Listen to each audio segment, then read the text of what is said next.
so we can go ahead and start. So if you, we'll start off with Kate, and then I'll turn it over to you, Nora, and then Okay. move down the list that I offered up earlier today. Okay. So thank you all for joining us, all the students and all the interested people who are here to learn about these programs across the country that are here to serve you as you begin to think more critically about your future. Hopefully we can offer some good information that can be helpful. Hopefully we can inspire you to be the people that you want to be. So I'll turn it over to, oh, I should stop and say thank you for the land, and thank you for our ancestors. And as you sit where you are, may you bring in the people who have gone before you, and may you remember who your family is, and may you remember who you are. Be appreciative of the time that you've put forward for yourself, and be appreciative of the time for the people who are sharing with us today. And with that, I will turn it over to Kate Rozier at Arizona State University to lead us off, and then we'll go from there. Thank you. Thank you so much, Jack. And I just want to thank you for putting this together. I really appreciate your leadership, and it's always great to see your face, Jack, and all the good that you put out into the world. So thank you for having us. My name is Kate Rozier. I'm a member of the Comanche tribe. I am the executive director of the Indian Legal Program at the Sandra Day O'Connor College of Law. I've been in this position since 2000, and for the students who are online, I have a degree in business, my undergrad degree, and I went to law school at the University of Utah and got my JD degree.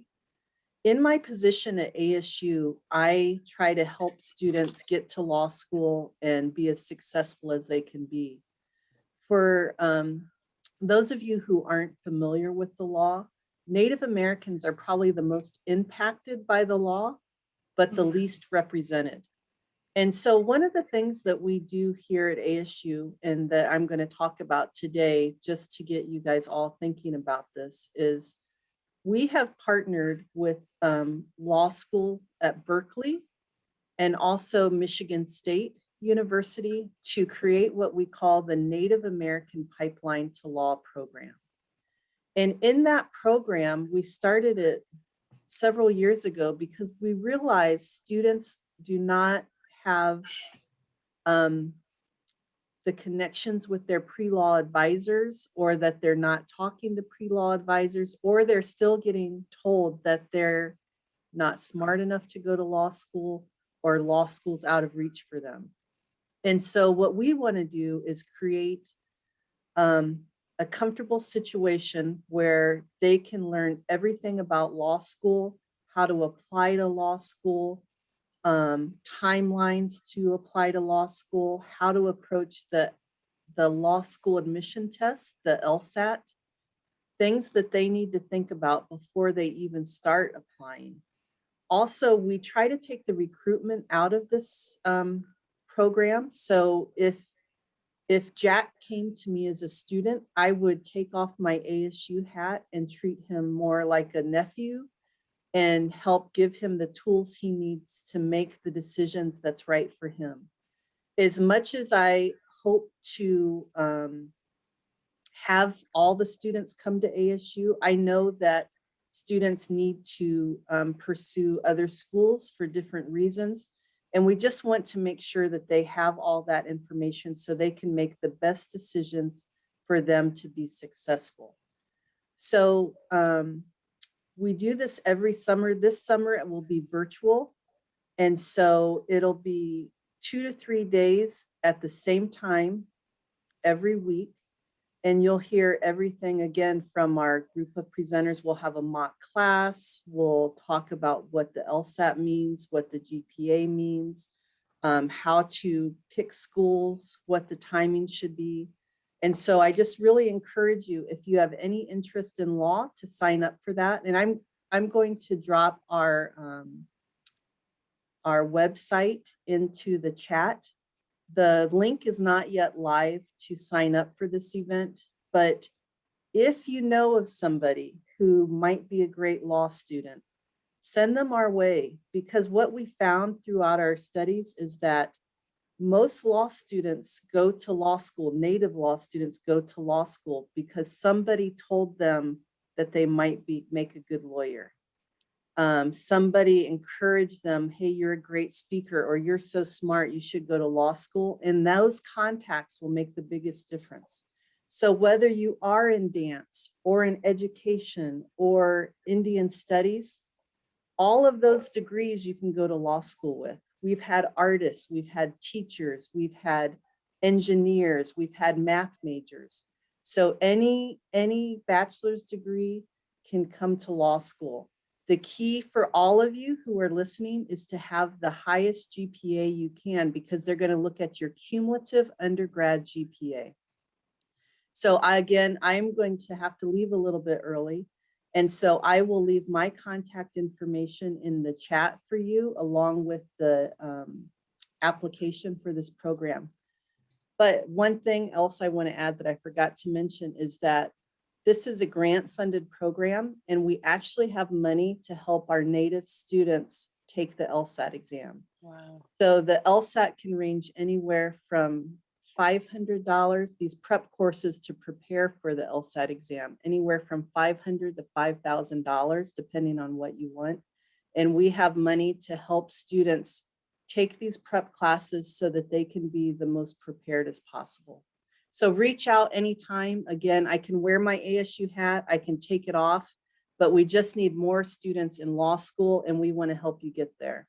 So Jack, I'll turn it back over to you. Great. Thank you so much, Kate, for that brief information about the program. I'm hoping that we can work to get that out to more students, because I know that we have a lot of students that we work with want to go into law school. And I think that these programs, similar to what Crystal is going to share on too, are important to sort of help them sort of get a better grasp of like, what does that look like and mean? So thank you for being with us today, Kate. Nora, if you'd like to go ahead and take charge of your team and then point out who you want to go, I'd be appreciative. Okay. Miyuyam, everybody, excuse me. My name is Nora Cherry. I'm a registered member of the Payacuwicham tribe of Southern California, better known as the San Luis Rey Luiseno Band of the Mission Indians.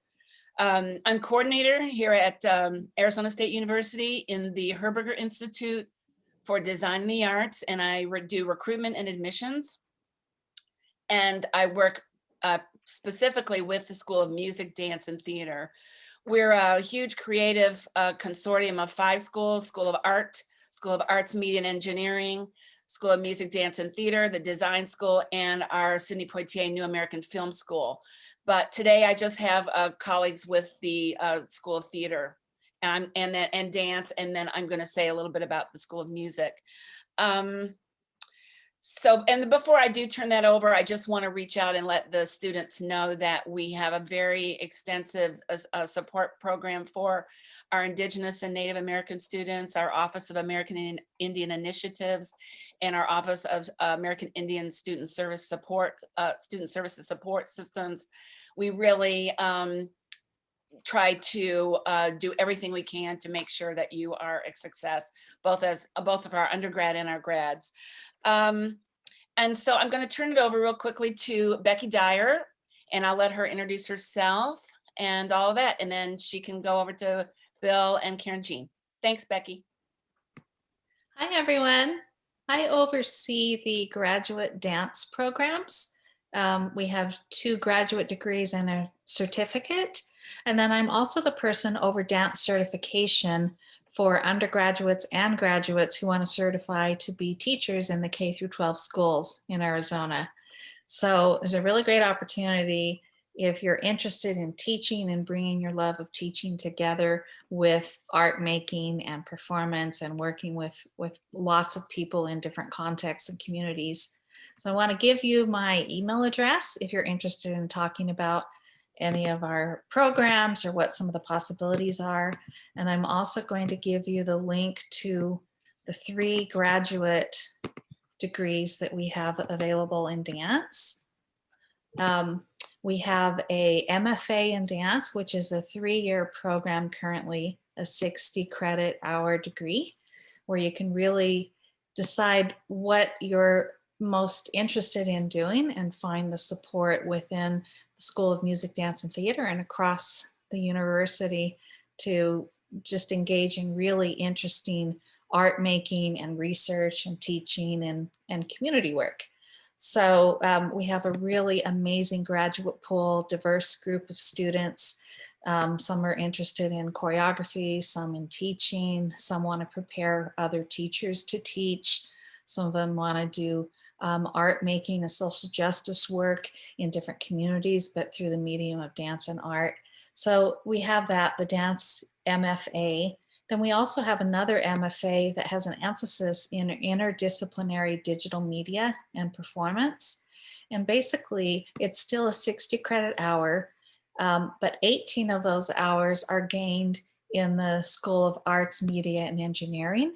So that would be for people who also really want to dig into like dance video work or interactive technology and performance, and bringing in those elements of the digital arts into their dance making and teaching. And then the last offering that we have is a dance teaching artist praxis certificate, which is a teaching credential. You can get the certificate. It is 28 hours, but you can get it simultaneous when you're pursuing an MFA degree in either dance or in a similar field. So let's say you wanted to get a MFA in theater, but you're really interested and you've had experience in dance. You also want to be able to teach and get a certificate for teaching K through 12 and be qualified to teach teacher preparation courses at the university level. This would be a really great certificate for you. So those are kind of our three offerings, and we have tons of interesting people coming to our programs. We have a great international student body as well. So it just gets very interesting, engaging. And we also have, like Nora was saying, a large school, and we're within the Haida Institute, so that students are meeting and working with people across different arts at ASU and in the community. So if you have any questions, please reach out to me. Our auditions or interviews are usually February 1st for the upcoming year, and I would love to talk to you more. Thanks, Becky. Sure. So Bill or Karen, I don't know who you want to start, but talk a little bit about what you guys have. They've been extremely active in bringing Native American projects to the fore. I guess we'll start with Bill, since you're the artistic director, I guess, huh? Why not? Okay, then I'll take this over, and thank you for letting me speak at this event. It's so important to us that our Native American students get supported. And so as the artistic director for the season of plays that we do at Arizona State University on our theater stages, and of course right now over Zoom, I want to talk about the kind of work that, for instance, that we are trying to make sure gets onto our stage. We understand that theater is about telling stories. And the stories that are most important to tell are those of populations that aren't being heard. And so we're looking always for stories that help us understand as an audience life stories of underserved populations and in our area.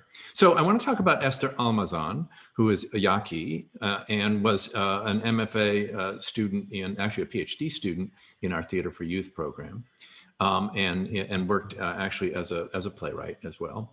And I wanted to tell you about a play called Indian School that she wrote as a student in playwriting, and she sent that to the selection committee.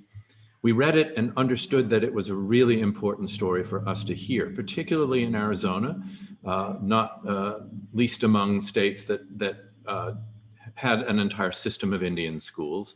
And so her story of her own family, or her own background experience in her family of attending the Indian school here in Arizona was really important to us. And so it was one of our most popular and attended performances last year on our season. Esther was wonderfully involved in every moment of it, and it was the culmination of her writing career here.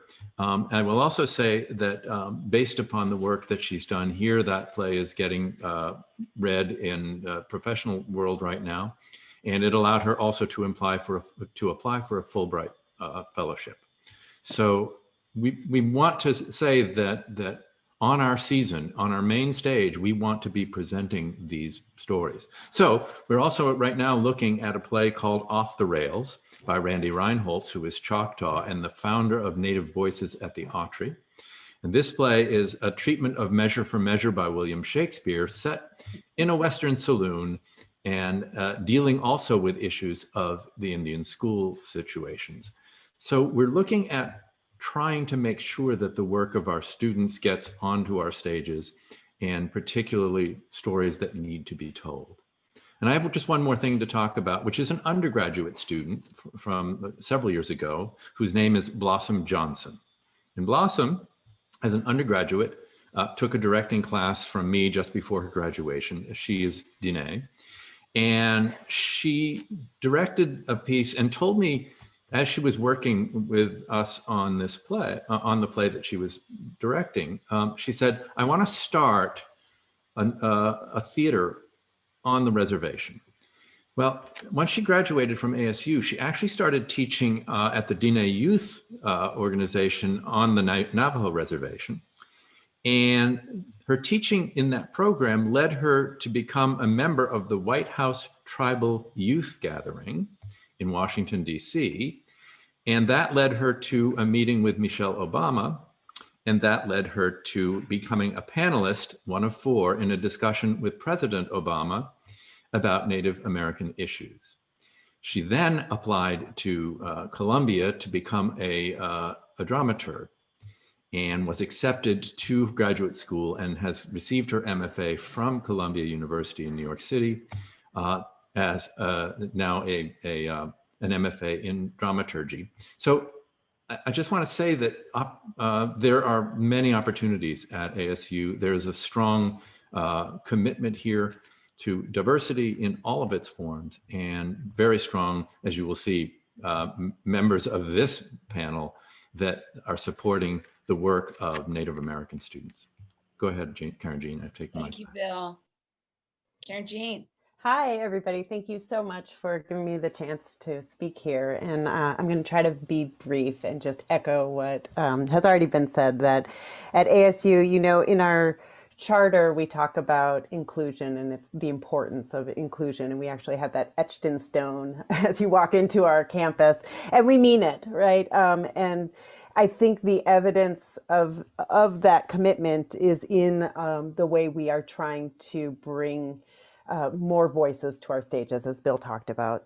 We know the importance of amplifying Indigenous voices, and not just Indigenous voices, but Indigenous modes of storytelling. And we want to bring that to our work here.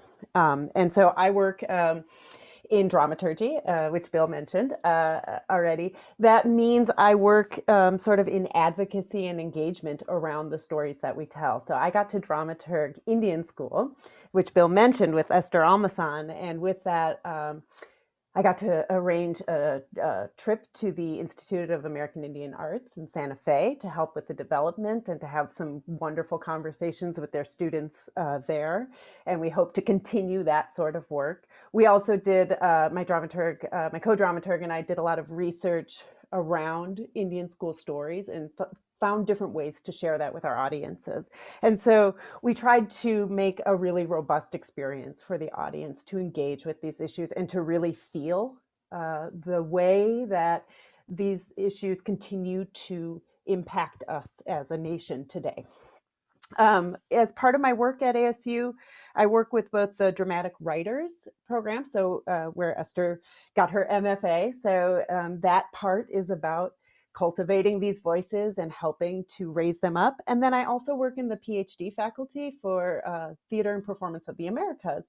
And that's the scholarly side of things, but I think it's equally as important that we not only cultivate our creative voices, but our scholarly voices that can help shape the field and the mode of inquiry at the heart of the field. So if you want any information about that, you can always reach out to me, and I'll put my contact information in the chat. But really, we just value what Indigenous voices can bring to us. Thanks. Thanks, Karen Jean.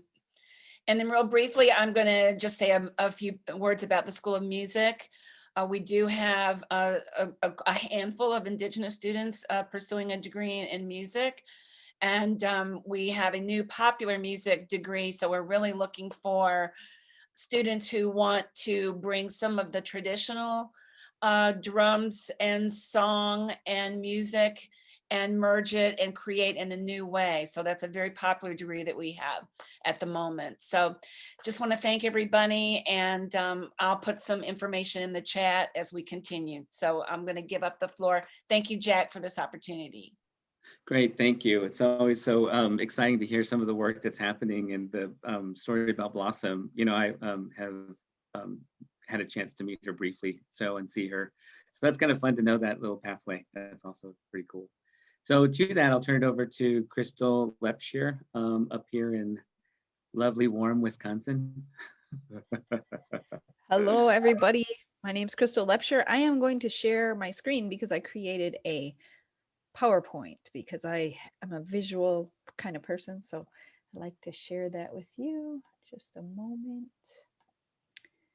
So everybody see it okay? Thumbs up. Okay, great. So I'm with University of Wisconsin-Green Bay. This image here is actually one of the projects we worked on in class. So I have a dual role at UW Green Bay. I'm a First Nations Student Success Coordinator. So I work with all of our Native students, including undergrad and grad students. And I'm also a third-year doctoral student in our First Nations Education Doctorate Program. So, so I'll tell you a little bit about that, just introduce my background a little bit, and then tell you why you might want to choose First Nations Education Doctorate here at UW Green Bay, a little bit about the application process, and covering a little bit about the faculty.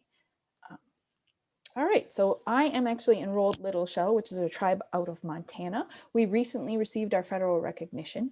I'm also a descendant of Menominee and Stockbridge Munsee, which are located here in Wisconsin, which is why I grew up in Wisconsin. My husband and children are also Menominee, and I actually have a Bachelor of Fine Arts, and I am a painter, but I also continue to practice art through my beadwork. I have a master's degree in educational leadership from UW-Madison. My undergrad is also from UW-Madison. And then, like I had said before, I am a current doctoral student in our First Nations education program. So that's a picture of me on campus because I'm part of the Phoenix family. So we're able to take a picture of ourselves with the Phoenix wings, which is really fun. Me and a couple of our cohort did that. So the First Nations Education Doctoral Program came about at UW Green Bay. I started in fall 2018, so we are a new program. We have two cohorts currently. So the first one, we're in our third year, and then the second cohort just began.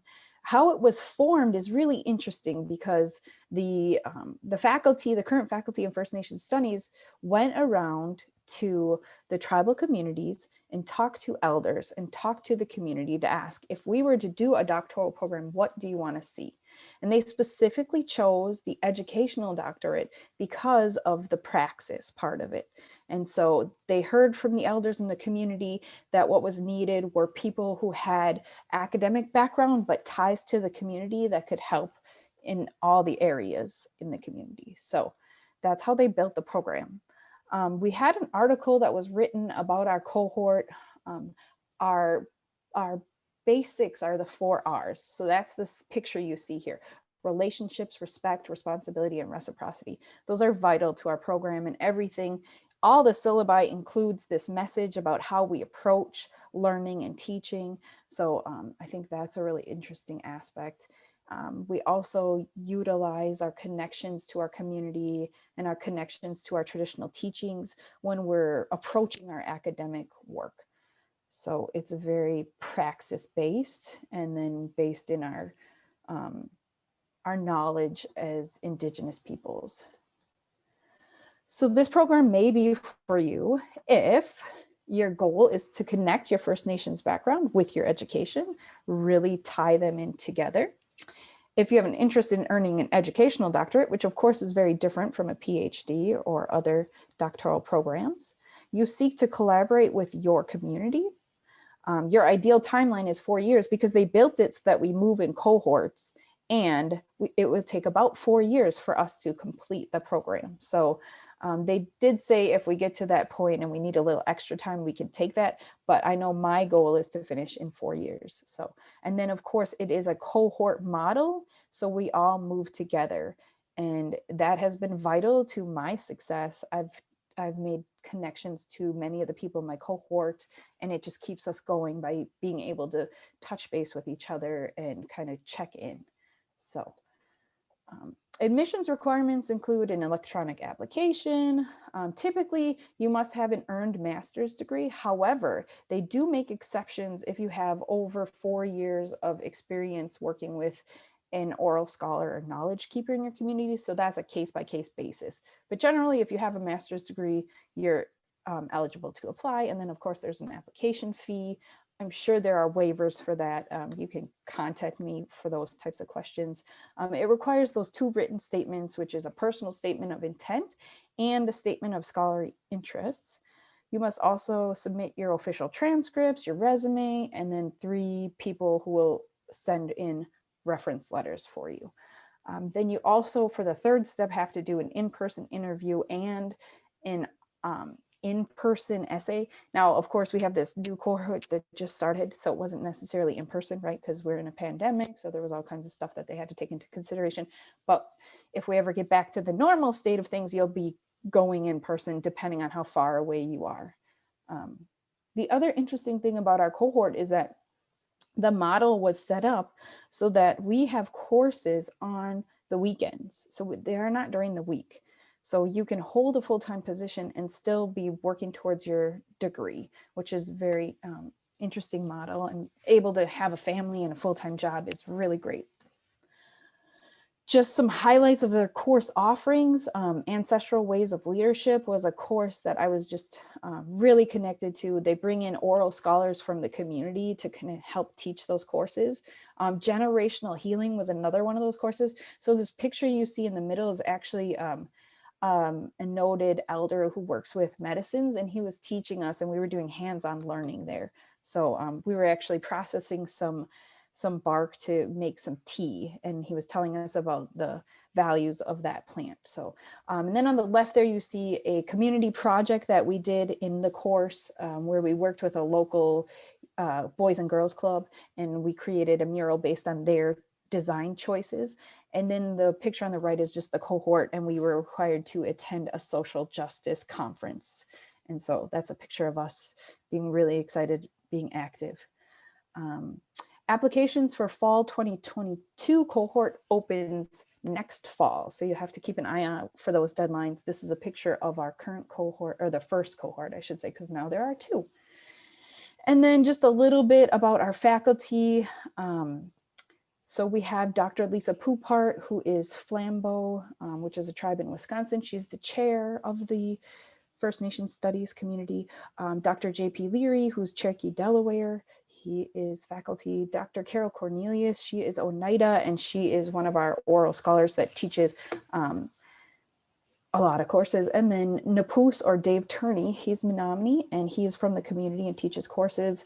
Lois Stevens, Oneida, and Forest Brooks, Oneida. So we are in Green Bay, which is located right next to Oneida, or Oneida shares boundaries. It was originally, well, there's a long history. So, but Oneida is currently the closest tribe to UW Green Bay.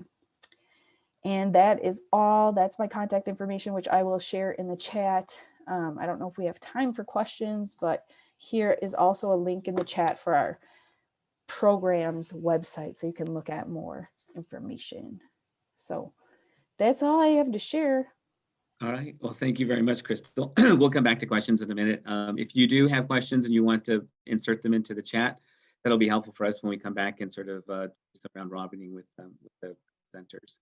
I'll turn it over to Mila, who is at Arizona State University as well. So thank you for joining us today, Mila. Thank you. I appreciate it. And Crystal, I know a couple of the faculty there. So Dr. Poupart and his name slipped my mind. Anyway, I am really glad to be able to present and talk about our program. I'm going to go ahead. My name is Mila Vicente Carpio. I'm Hickory, Apache, Laguna, and Isleta. I am currently in New Mexico, with the whole COVID situation. I've been teaching from New Mexico, but it's nice because I can watch over my mom. I want to go ahead and do a PowerPoint. It keeps me sort of from rambling and going on all the places that I could start talking about everything. So I will go ahead and share the screen. Can you see that? Okay. We're in American Indian Studies. Like I said, my name is Mila Vicente Carpio, and I'll go ahead and put our information in the website into the chat. I want to say our faculty, we're all native at ASU. It's really nice, actually. Arizona, Arizona has 25% of the land base. Well, it should be. It's really 100%, but government-wise, it's the 25% of the land base is native. And with reservations, and we have a large urban community around us. So when we're looking at that, we're situated in a really unique and interesting position. Our faculty are from all around the country. One of our other advisor, she's from up your area, Crystal. And she's married to someone from Salt River, Otham, and so she's down here burning up. Just joking. But some of our areas of research are American Indian history, literature, philosophy, policies. As you can see, we have a broad range of areas that our faculty research and cover. From government and economic development. We look at historical trauma and healing, and indigenous food systems and languages. So we have a large area. Our program is a Master's of Science program, and we have two concentrations. We're a 2-year program.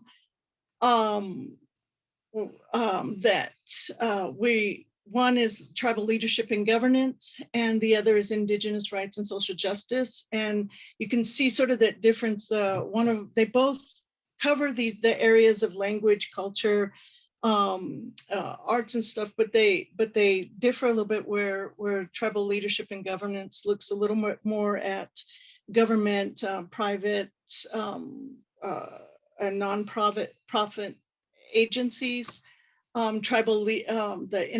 Indigenous rights and social justice looks a lot at the different areas, but also with activism. Right now, we are an in-person program right now. Because of COVID, we're doing in-sync courses, and we'll see how the fall looks. I'm looking forward to being in the classroom again. I miss interaction with the students. And so right now it's classes in real time and Zoom, and usually our classes are in the evenings. So a lot of our students work during the day, and then they take our classes in the evenings. We're a 30-hour program with a capstone of a practicum or a thesis. And the great part is thesis, a lot of times they usually lead to students going into a PhD program or a law program. We have a number of students who have finished our program and gone into PhD programs, or even applied to law school and gone to law school. The practicum option also means that it's like an internship. You go into an organization, a program, and which we always say helps you develop skills. And so this, you can see, goes directly into what kind of jobs you might be able to go into, or some of the skills. And we've had students who've gone to Intertribal Council of Arizona, City of Gilbert. They have a program, and a number of our students have worked there.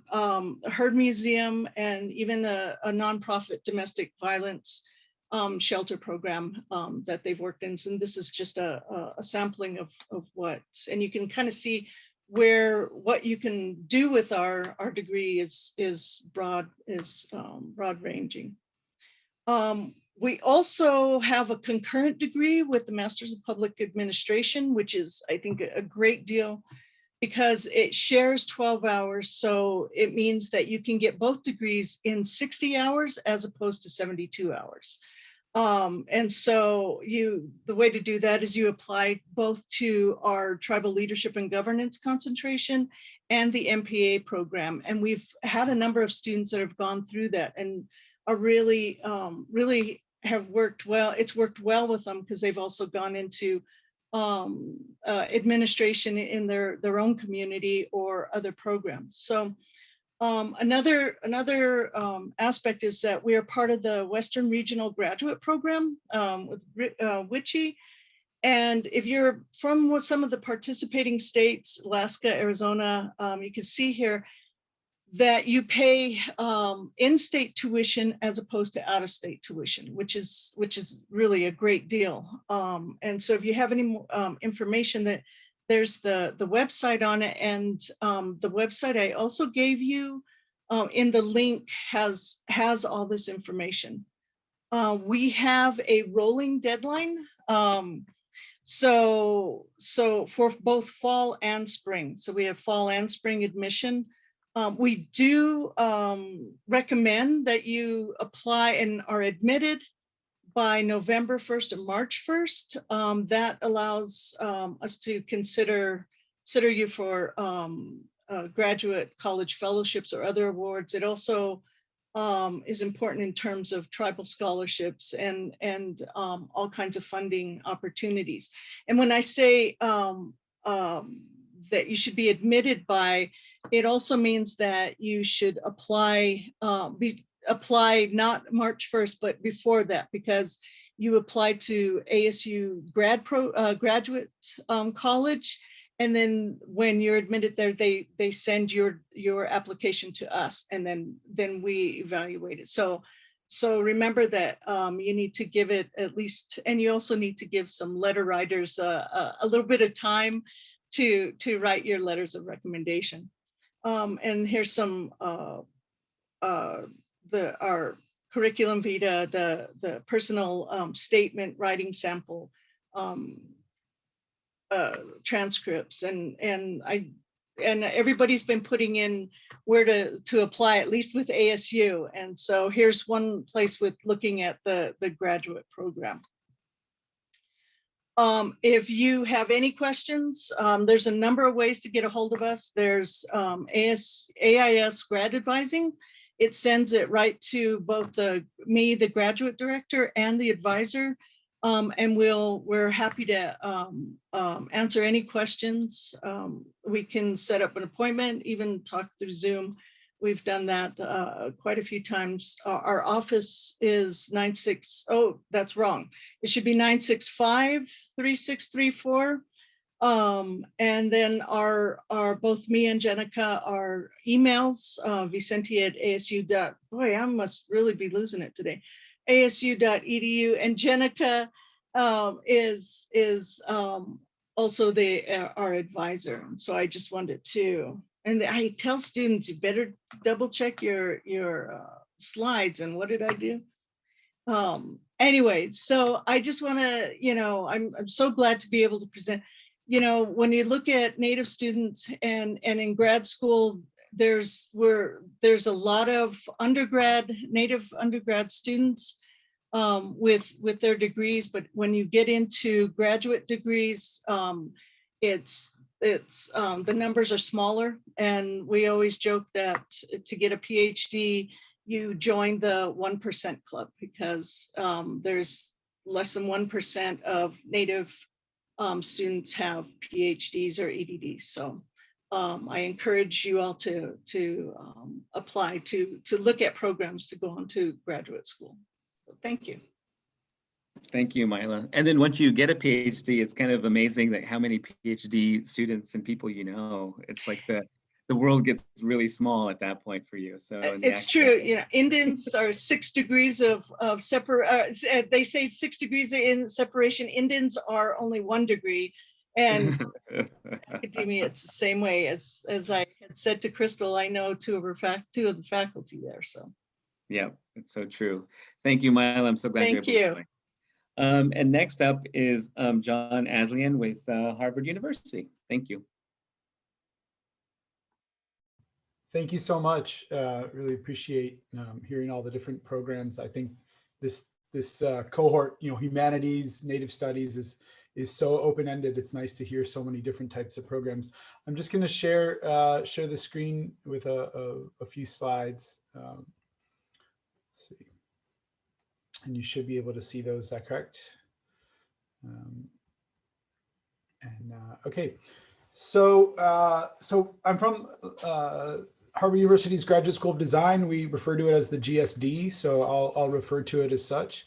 And this week is it's exciting for places like a design school to think about just truly how many different areas that we draw from, and how there's a certain relevance of design in the humanities, and thinking about what are the opportunities in graduate school for design for somebody that does not have let's say like an art background or sort of design undergraduate degree. And I think the first thing to look at is to get out of the mindset of disciplines or departments and really start to think about the topics. So these are topics that are active at our school. And I think you'll see that most of these could go with just about any other title on the top of the slide, right? Talking about issues of land, issues of waste, urbanism, of energy production, resource extraction. All these types of things are connected in some way to how we construct environments around us.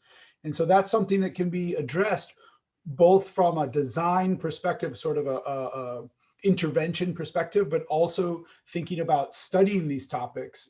And you can access these in a sociology program just like you can in a design program. And we have a variety of programs that I'll briefly touch on. So we take very much a cross-disciplinary approach. We have a remarkably diverse cohort, and I'll get to that. When you hear the word Harvard, all I want you to think about is the word resources, because that's what it does. It just kind of brings resources together, and then they're there for you to be able to take advantage of. And then the different program options. We definitely look at design education. There's different formats. Pedagogically, design schools are a little bit different. There's tremendous amount of flexibility within the curriculum. The whole thing is designed around collaboration, and there's a very much a direct connection to impact, because you're looking at the ways in which decisions that are made by designers actually impact, whether it be cities or the rest of the landscape that is connected inextricably to the processes of urbanization. So we're a pretty big school for design, for graduate schools of design. We don't have any undergraduate program. We're almost 1,000 students, but it all scales down to about 10 students per studio or 12 students per seminar course. So even though it's this quite large operation, it scales down because we have so many faculty involved. Talking about the issue of diversity, we are 55% international, and over the last 7 years in total, I was kind of looking, we've had 82 different nationalities represented. Everybody's teaching online right now. We're teaching in 14 different time zones. So that creates a lot of opportunities to be able to be in person, remotely, with a lot of different environments around the world. We're majority female. There's over 54 languages spoken at the school. And I think probably the most interesting aspect of the school, for someone looking from a humanities perspective, is that we have 129 different undergraduate majors that are represented at the school. So you don't have to study architecture to go to an architecture program, for example. And I think you've probably heard that throughout all the presenters. And I think that's something that rings true for a lot of graduate programs. Even programs in the sciences, sometimes there's bridge programs that you can get involved with that add an additional year or something in other schools. I know Boston University has a great one for that. So we do a lot of field work, a lot of activism, archival research. These are things that sort of lend themselves well to the humanities. But we also are trying to think about how do you reflect the content that you've found, whether that's through this sort of burgeoning field of digital humanities and how we sort of archive and represent this, most recent and current epoch of education. But, the events and activities that we do at the school are all kind of tied around a very progressive way of delivering content. And so a lot of different types of exhibitions and curatorial work is involved. This was a fantastic exhibition where you could go into this space and hear the recorded sounds of the ice cracking.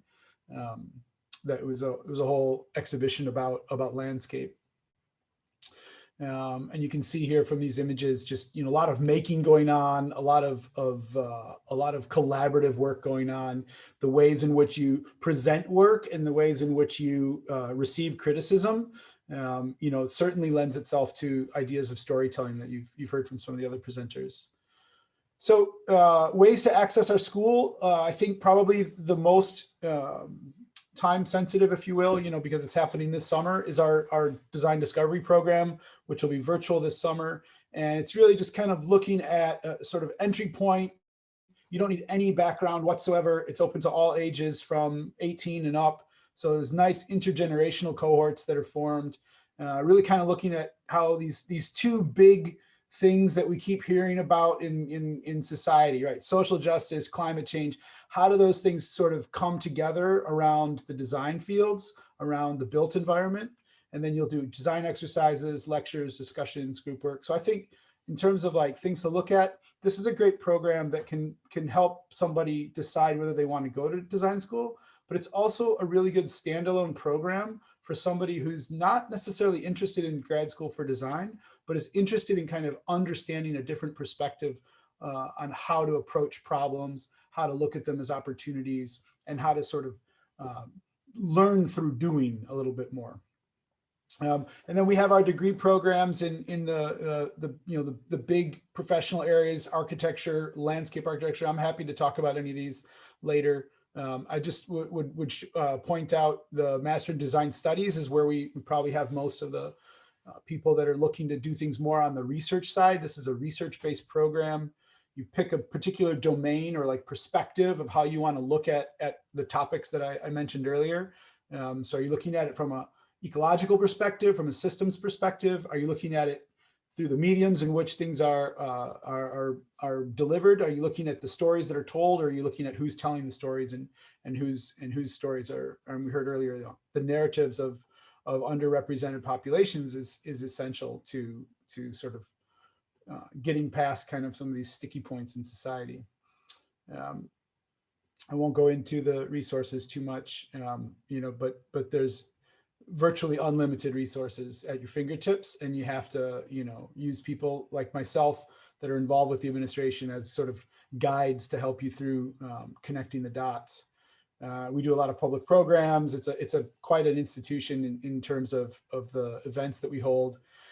We have, I think, three things that are interesting. There's many resources for Native students, but I think three that I wanted to point out were the Harvard Indigenous Design Collective. So this is a group of Indigenous students at the GSD that are convening, Native designers from all different genres and all different parts of the country to try and have, more deliberate dialogue about how, maybe we could look at what some have said, design is the new Indian law, right? Like, how do you make the quickest and most, large impact in Indian country? In some ways, it's the ways in which you learn how to approach issues in a design school that can actually be really effective. We have a tremendous 50-year Harvard University Native American program that connects you to all the other graduate schools at the university. And then for many years, I've been teaching in Graduate Horizons, which I think is also a good program for people to think about in terms of really getting the focus on what do I need to do for grad school. So on that point, I'd say the most important thing is to define your narrative. What is your story? What have you done? What do you want to do? How do you present the whole package? And then everything in your application kind of has to lead to that. So you're able to do that through your essay. And then in, artistic or design programs, sometimes there's a portfolio involved and things, but really defining your narrative is one of the most important things because, schools get a lot of applications. And so the one thing that they can smell is when someone's uncertain about who they are, what they want to do. And I think really doing a lot of deep work on what your narrative is and your purpose for applying to grad schools comes through in a positive way in the applications. And then the other thing I'd mention just is that I really feel like you need to also define a team, which means all the people that are going to be excited when you get into Harvard, right? So who are these people? They're all your advisors. They're people that have helped you with these pipeline programs. There's all these different people that along the way are going to help you with, studying for standardized tests or, proofreading an essay, all these different things. All those people are a team. And what I feel that does is that sort of reduces a lot of the anxiety that sometimes comes with applying for grad schools when you think about doing it as a team or even in some ways thinking about it as a community, because you're going to be representing a lot of people that are excited for you and that are going to call you out if you don't do something once you've gotten that degree. So it's a sort of also like a kind of a reciprocity and responsibility, some of the R words we heard earlier. So our admissions calendar, I won't go into this too much, but basically now's the time to start thinking about it. Summer programs come in and then the fall prior to the year that you matriculate. So we don't start any programs off cycle. So it all starts in September for the programs. My advice for financial aid is to just focus on the application. There's all kinds of resources for Native students. Get in, and then we'll line you up with the financial aid. Don't get caught up in the financial aid before you focus on the application. And we have various STEM specific scholarships for some of the programs and things, but let's see. Yeah, that's my email. If anybody's interested in talking more about design school in general or the summer program, or how it connects to Indigenous issues, I'm happy to speak with you. And also I recommend following the Instagram for the HIDC and getting engaged with them as well, because whether you study designs grad school or not, I think having an awareness of what designers do and having an awareness of how they're the very same issues that a lot of people are concerned about, but are trying to figure out the right angle on. I think getting engaged with Indigenous designers could be beneficial for any aspect of community growth and personal growth academically. So thank you. Great, thank you, John. I will, I'll push that too. I think that there's something very critical about design conversations when it comes to thinking about the way that cultures emerging in a variety of different topics. You know, we have Sadie Redwing, who's working with us at the College Fund, and her work started off with just, you know, looking at the concept of fonts, and then trying to get deeper into like, what if tribes could create their own font? And, you know, that kind of is mind blowing. You know, it's just sort of crazy to think about, like, how does, like, what does that mean? You know, so there's something really powerful about that. And I'm also going to go back to the Graduate Horizons. It's a great program. And specifically what John said, like, there's a lot of narrative building when it comes to graduate program application. It's not about just sort of telling people like, you want to go to college.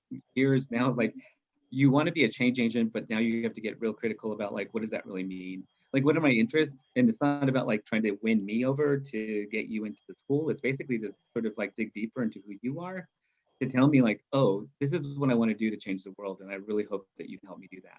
And that changes the trajectory of the whole thing, because it's not about getting to that point of like, you need to save me. It's more about like, I'm here to sort of figure out like how to sort of promote the things that I think are really great about wellness. And that becomes a very fun part of the whole driving narrative piece. So thank you, John, for pointing that out. Yeah, that's a really good point, Jack. I think also it's often difficult in you know, when in creating that narrative to sort of talk about yourself. You say, you know, the schools want you, the schools need you, right? You just have to make your case, you know, and if you've got strong academic background, if you've got you know, some history of impact already, you know, a lot of times people look at grad school like, well, I'm going to go to grad school because I want to do X. And in some ways, a really good strategy is go do X, and then that'll get you into whatever grad school you want. You know, if you sort of do it in reverse and say, all right, I'm going to spend a couple years, I'm going to work with the populations I want to work with, I'm going to work in the geographic region that I want to work, and I'm going to get some experience and some contacts, you know, some networking. You know, then you have the people that are going to say, you know, you should apply to grad school, and I know a person at this school, and you should, and all of a sudden it starts to build from there. And if you don't end up going to grad school, well, you're still making an impact. So I think that kind of reverse engineering it sometimes can be an effective way to kind of find that narrative within. Yes. And I think that Grad Horizons allow you to do that work for a few days, and it's a fun environment. All right, we are good on time. So we've got 2 more schools to go. I'm going to turn it over to Gladys and to Heath from Carnegie, and then we'll finish up with Neely and Rachel. Thank you very much. Thank you, Jack. I'm really excited to be here to talk about our programs. I'm also joined, as Jack said, with Heath Clayton, who is a graduate and alumnus of our Master in Public Policy and Management program. Before I get started to talk about our Master of Science in Public Policy program, which is a mouthful, I just want to briefly introduce myself a little bit more and provide you some context to what in the world is public policy. So I am a first-generation college student, first-generation American. I grew up in a very low-income household. I didn't think graduate school was attainable for me because I didn't think I could afford it. So I have a mission to really kind of get the knowledge out there about how school is accessible, and especially schools that are expensive. So what is public policy? Well, I went to undergrad at Boston University. I studied political science, so I thought I was going to go to law school.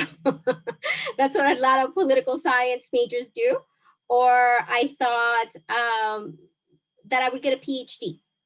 I ended up going back to what John said, getting some experience. I went back to my home state of Texas, and I worked for a state representative for about 4 years. And I saw a lot of issues in Texas, a lot of issues about access to medicine, about access to education. I lived them and I saw them at a big scale. And working in the Texas legislature, I realized that I had a lot of what I thought was right or wrong, but I didn't have the skills to really advocate at a high level with data, with analysis. And so I was interacting with very high level people. I was, when I left working for the state rep, I was his legislative director, and I couldn't do a statistical analysis. I couldn't interpret it.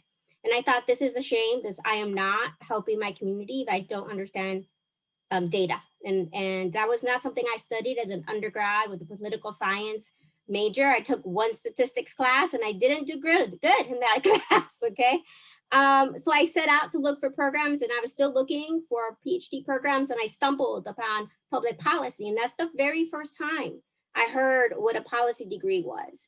And I said, this looks like it's right for me. It's a program, it's a master's degree that will equip you with skills to make a difference in society, right? So it's very applied, it's oriented to solving problems.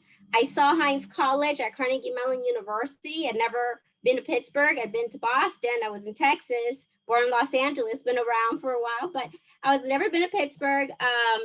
And I noticed it was a quantitative program. And I took the leap of faith and I applied. And I said, you know, I'm looking to gain these skills. It's not my strength.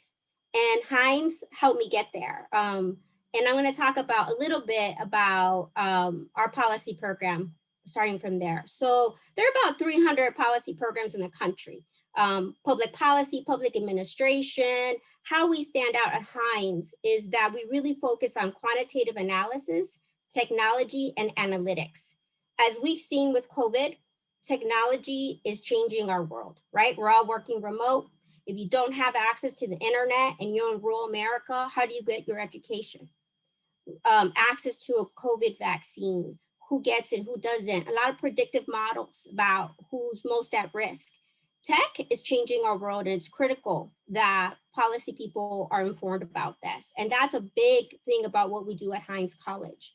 We are unique in the sense that we house two schools, a School of Public Policy and a School of Information Systems, and we share the faculty. So we're a very unique place. It's the only place in the world that I'm aware of that co-locates these two schools. So we are inherently multidisciplinary because we bring in political scientists and we bring in machine learning people and AI and statisticians, and we equipped you with the skills that you need to solve problems.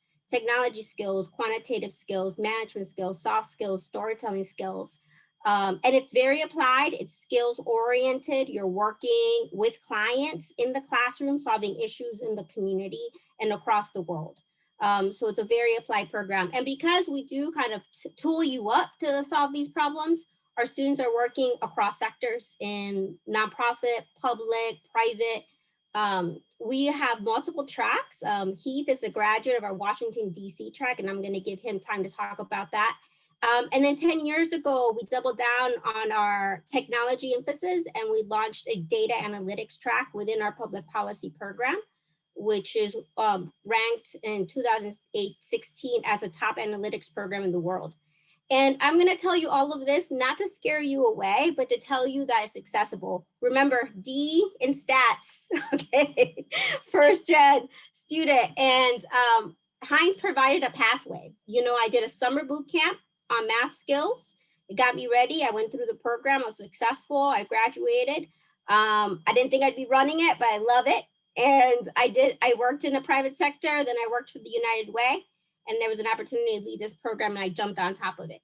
I do want to highlight one other thing before I hand it off to Keith to talk about his experience at Heinz and all of the wonderful things he's been doing post-Heinz, because it's really, really important.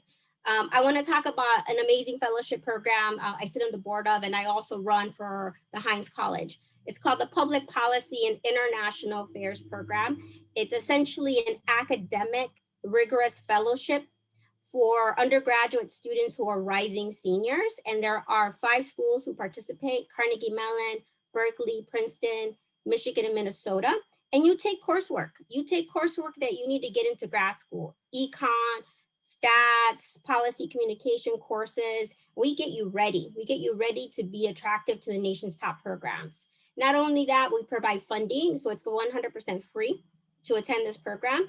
And then when you are admitted, we have a consortium of 60 schools who then recruit you to attend their programs and who offer minimum $5,000 scholarship. At Heinz College, for any PPIA fellow who is a graduate of any one of these 5 schools that I just mentioned, you get a full tuition scholarship and a $6,000 yearly stipend. That's about $100,000 free for grad school. Okay, so there are opportunities out there. when I was looking to apply to grad school and I was debating between my, state school and Carnegie Mellon, it was more affordable for me to go to Carnegie Mellon than it was to go to my state school. So again, don't let the price tag scare you away. It is accessible. There are programs. Look into PPIA. I'm going to put it in the chat. And that's every summer. And so with that, Heath, you got it. Oh, thanks, Gladys. Well, my name is Hinoshi Himata Pisachi, or Heath Clayton. I am Chickasaw. I grew up on a chicken farm in North Texas and grew up volunteering for my aunt, who's an elected tribal legislator, going with my grandmother to tribal cultural celebrations and feeling a strong cultural sense to my tribe. And when I went to get my undergrad degree and began my career as an intern on Capitol Hill and then later in other government offices, I kept looking for opportunities to gain more skills, and as Gladys said, to really level up my ability to tackle some of the challenges that I saw back in the rural area where I grew up.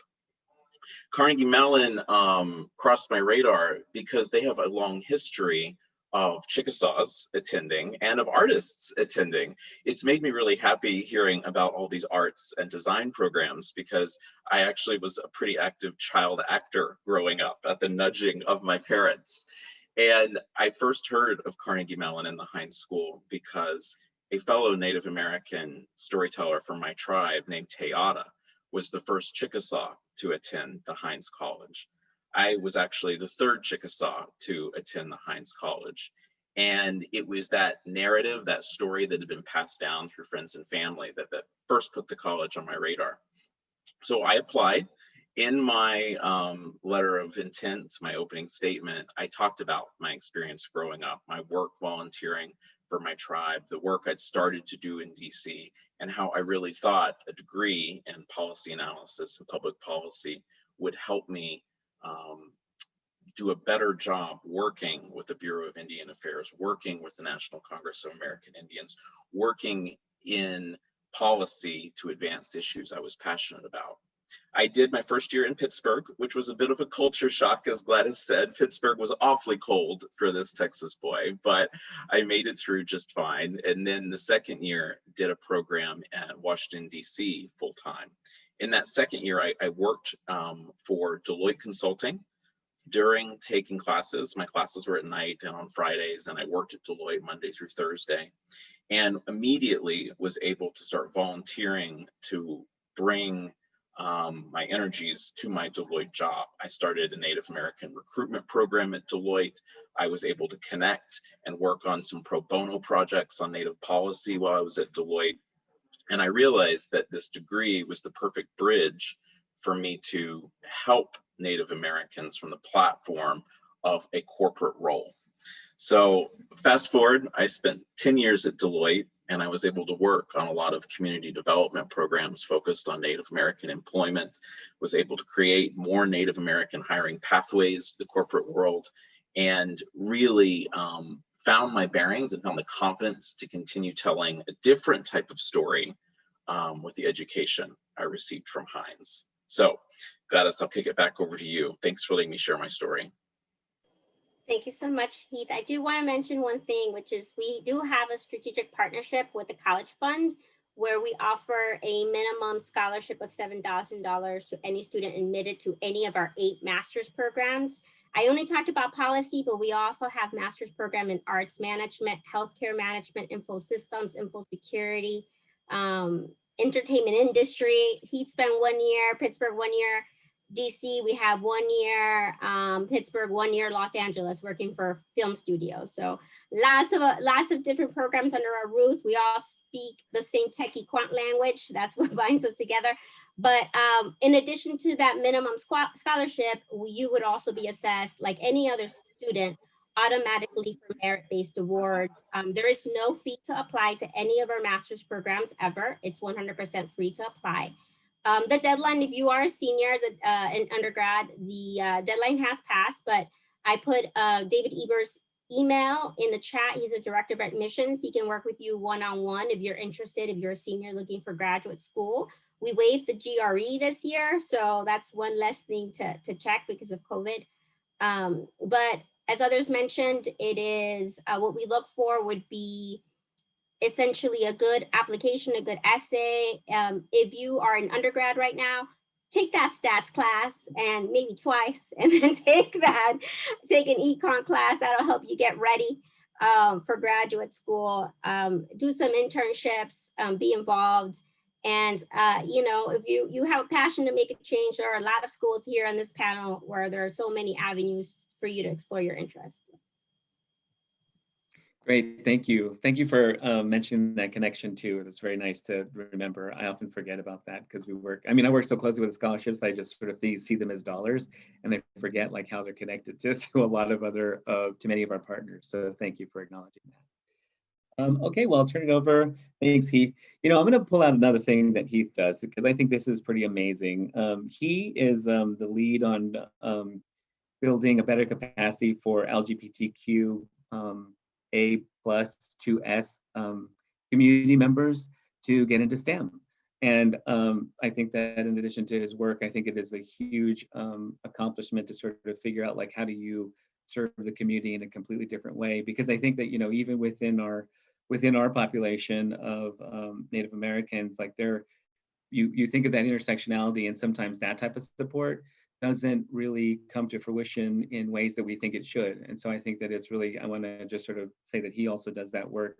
And, you know, his commitment to it has been really great. And we've been trying to work, figure out like how to partner to that, because we know that that's another population within STEM that is also, I'm going to use a strong word here, suffering, because it's not a part of that sort of dialogue and moving forward. So thank you, Heath, for that. I want to pull that out really quick. And I'll turn it over to Neely now. Thank you so much for being here. Thank you so much for having me. It has been wonderful to hear about all these programs. I am going to share my screen so that I can pull up my presentation here. All right. Can everybody see that? I actually lost my Zoom, so can I get a yes? No, we don't see it, Neely. Okay, sorry. We'll figure this out. There we go. Okay. Thanks for your patience. Like I said, thank you so much for having me. We're way up north, North Dakota State University. I'd love to start by sharing some basic information because a lot of folks don't know about North Dakota State. We are a land grant institution in North Dakota, and we're located in Fargo, which is a fantastic city. And if you haven't visited, you really should. It's a very fast growing city with a lot of industry. There are actually 3 universities in town, lots to do. It is cold this time of year, but we all bond over that. The university is very student focused. Our faculty are incredibly committed to their students and to their research. And we have 75 grad programs. I am the coordinator for recruitment and admissions for all grad programs. Today, I'm going to just be focusing on a couple, but of course, I'd be happy to talk with anybody about any of our grad programs. We have 2,000 total grad students, and I'm just going to move this so I can see. Oh, sorry about that. There we go. Our cost of tuition is quite low, so we're a great bargain. And I want to mention we are also part of the WICHE consortium. So any students from Western states pay in-state tuition at North Dakota State. Many of our students are fully funded, so that includes a tuition waiver and a monthly stipend. And to be considered for this funding, which is a graduate assistantship, all you have to do is apply and you will be considered automatically.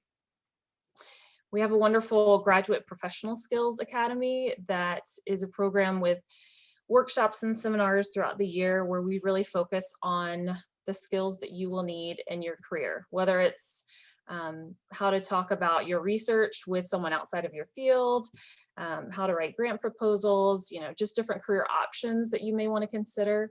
We offer those throughout the year and they're very popular. We also have a Native American Student Association.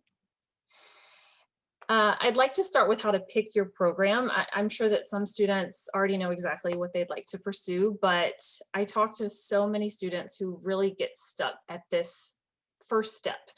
This can be the hardest step in many cases. Programs have confusing names depending on what university you're looking at. So I always recommend that students go online, look at all the required coursework for a potential program, look at what the faculty are researching, go to their Google Scholar pages.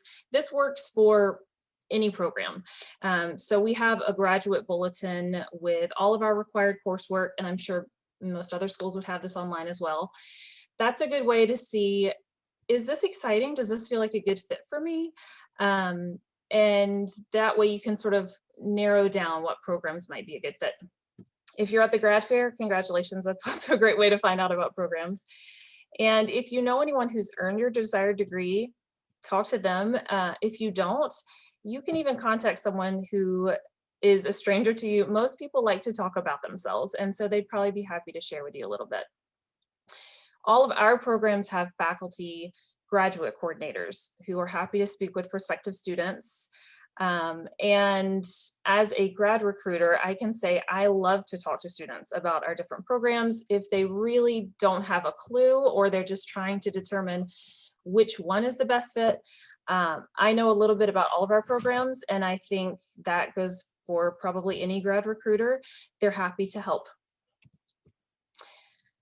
So our English program has master's and PhD options. The rhetoric, writing, and culture option is unique. There aren't a lot of universities in the US that offer this.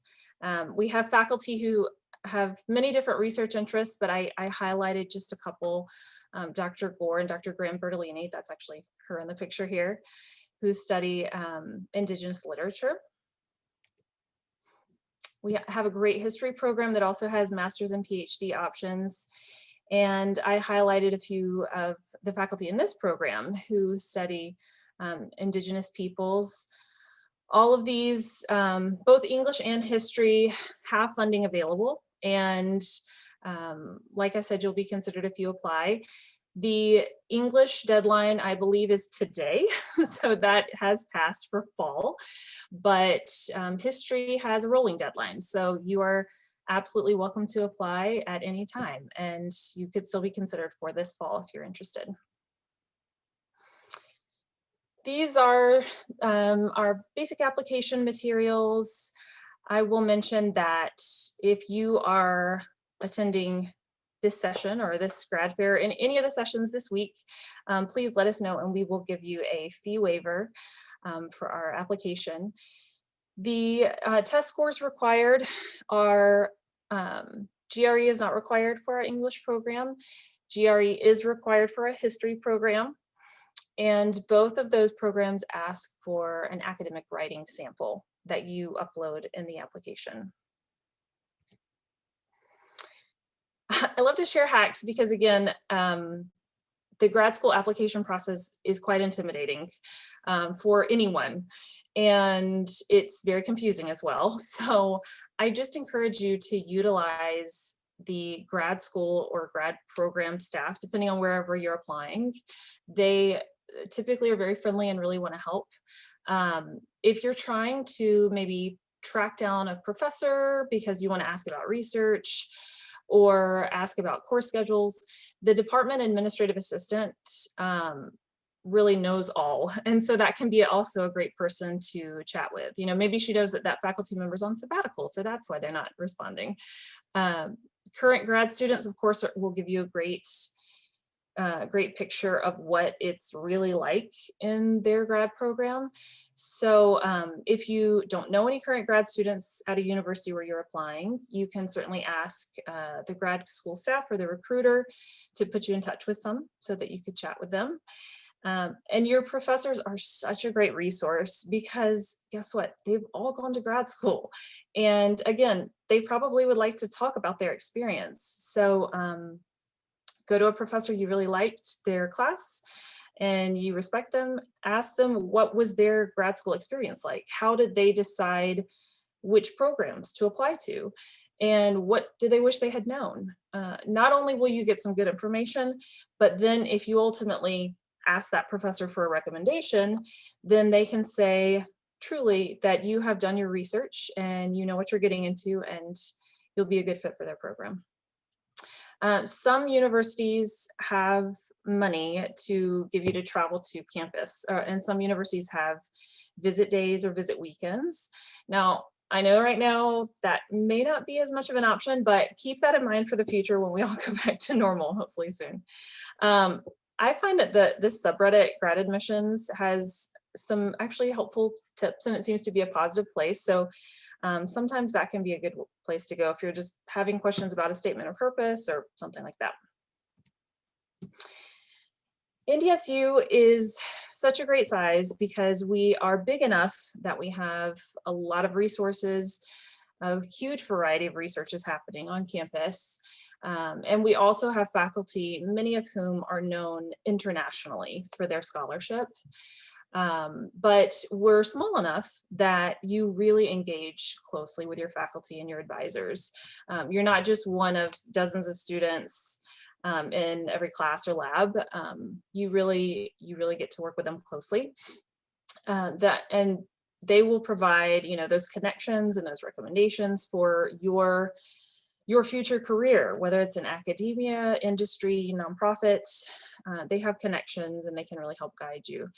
And again, I will say we are a great bargain if you do not have funding, but many of our students are fully funded and do not pay tuition and have a stipend.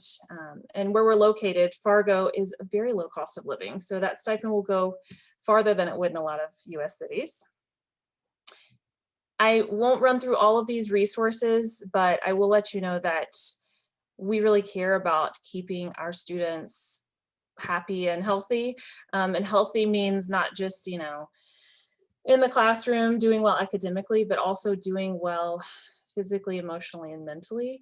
And we encourage students to reach out for these resources. Some of these resources are also just ways to connect with your communities, to connect with other grad students.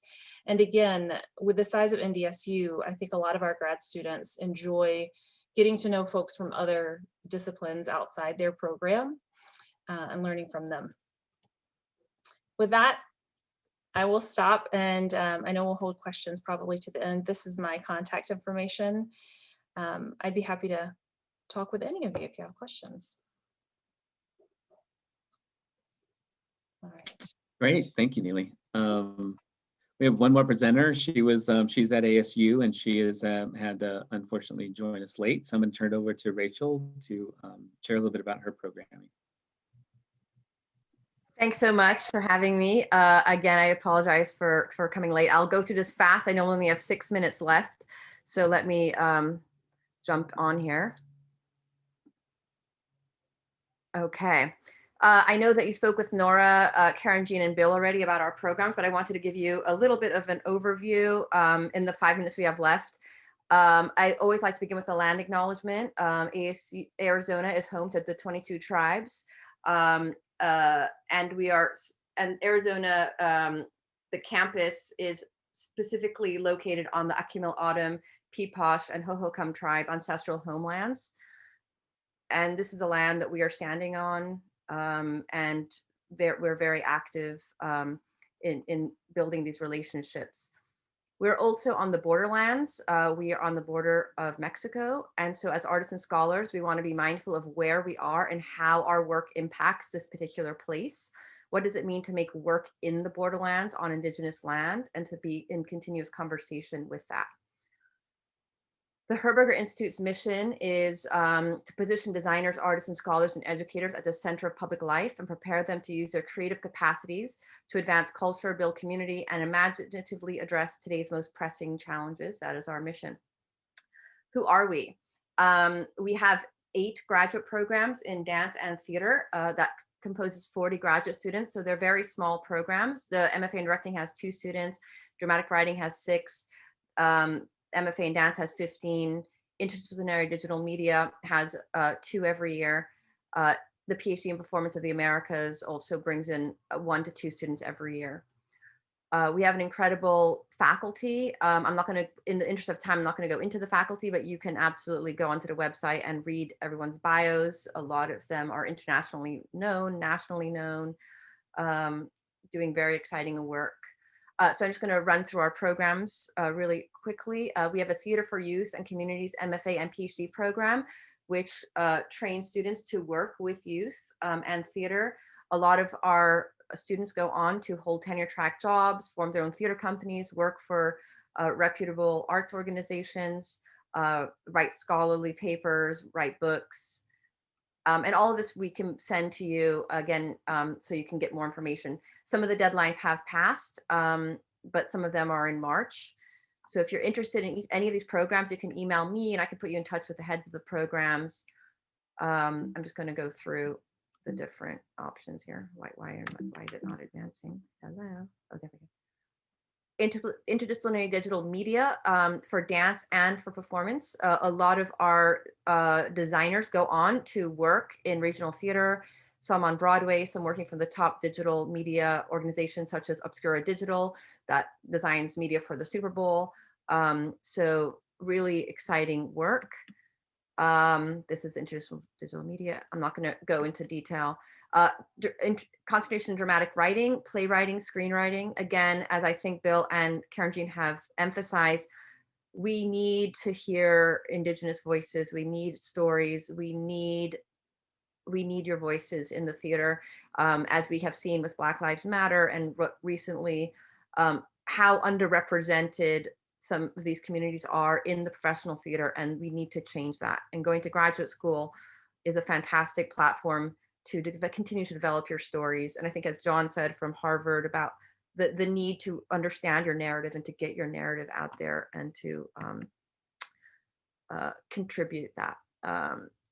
We also have certificates in teaching dance and teaching theater. So going on to teach at the K through 12 level, as well as going on to teach at the university and college level. We have an MA in theater, which is a 2-year program, and that helps a lot of students get into PhD programs. It's more of a scholarly approach to performance studies. And then the other programs here, MFA in directing and an MFA in performance. And I think I mentioned the PhD in the Theater of the Americas. All of our MFA students are brought in with 25% TA-ship funding, which gives you a stipend. You also, all of our TAs teach at the university level. So you leave the university having up to 6 semesters of college teaching experience, which is really incredible experience to have on your resume if you do want to go on to teach. That's all I had. I have more. I could have gone into more detail, but I know we're at time. So I just wanted to give a quick little synopsis, and I'll send that to Jack to send out to you guys for more information. And thank you so much for your time. Well, great. Thank you so much for joining us and being able to share some of that information. So I know that, for those students who are with us today or still with us, do you have any questions? There are, again, a lot of information today, a lot of inspiration. You always, when I listen to these, I'm always like, man, do I really want to go back to school? I want to get a PhD, but man, it's so like the thought just breaks my heart a little bit. So I kind of wait and wait and wait. But master's always seems like a fun gig for a while. Any questions? Do you guys want me to call on you to see if you have any questions? Because I know a few of you, so I have no problem being that person.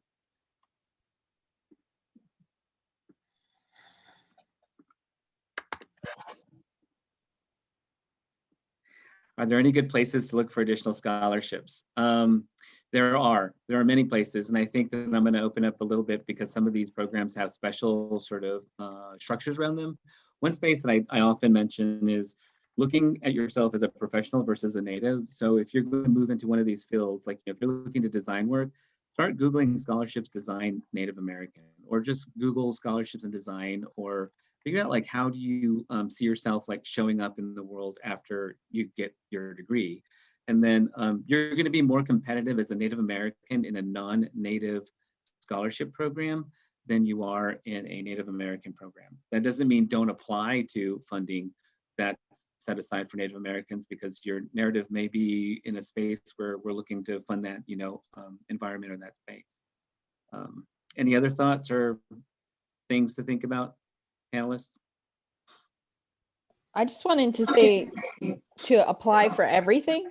So there's going to be like funding within your institution. And then there's also obviously American Indian Graduate Center, American Indian College Fund. And then like Jack said, those ones that are relevant to your specific field, just apply to everything you can. And then tell them no if you need to later, because hopefully you'll get so much funding, you have to turn people away. Yeah, this is Nora. I would also echo that thought. I have a master's in science and in dance, bachelor's in English, but just how I came to get my job at ASU, I think when you have that little voice, that desire, that thought that, gosh, I would really like to do that, or maybe I could do that. But then that other voice on the other shoulder says, oh no, you're not qualified. It's going to be too hard. They're not going to take you. I'm too old. I'm too this, I'm too that. That's the voice you have to really squash, because you just got to go for it and go ahead and step out there and leap of faith, like Gladys was saying, because you're probably more qualified than you think, and your chances are better than you think. And you can certainly do more and are more capable than you think. But that little voice sometimes will stop you, that fear. And just again, be prepared as much as you can in the application process. Be very organized, so that if you are applying to more than one program, that you're not duplicating efforts. Really look at all of your materials with a critical eye, and get people that you trust, mentors, to take a look at your things before you submit them. Good. There was a question that I think is really important. What advice would you give to a student who has a GPA, cumulative GPA under 3.0, who wants to apply to a grad program? Any thoughts? I'll just jump in. I'm sure every school handles this differently, but that does not make you ineligible to apply at NDSU. You absolutely should. Our faculty are looking at your complete application file, and I think the most important thing with our programs, and probably most programs, is that you are the right fit for that program. So if that is, especially if it's a PhD level degree, that your research are really aligned with the research happening in that program with faculty, that's the most important thing. So you certainly can still be admitted below 3.0. Obviously, make sure that your recommendation letters are from strong recommenders, your statement of purpose is perfect. Have more than one person read over it to make sure there are no mistakes, but also that you really demonstrate why you are a fit and why do you want to be in that program versus any other program in the US. That's what I would share. Thanks, Neely. I would echo that. I would echo that sentiment, because we've had a number of students who have applied below 2.0, and we're looking at the whole application and the whole student. So I would say it's still apply, but make sure you've got everything set. Gladys, do you have anything to say? Yes, the only other thing I'd add is, it's like everyone said, it's a holistic review. So if your GPA isn't great, maybe you need, having more years of professional work experience may off balance that, or then taking certain key classes that are prerequisites for these programs at community colleges as an older student or a couple years out. It could be a balance, or really kind of honing in at that GRE. So it's all holistic review, but you also want to make sure you have strengths in one area to offset maybe a weakness in another. And I think it also, like what John shared, like the thing that is super important when you're thinking about that personal statement and the fit is like the developed narrative that you're presenting.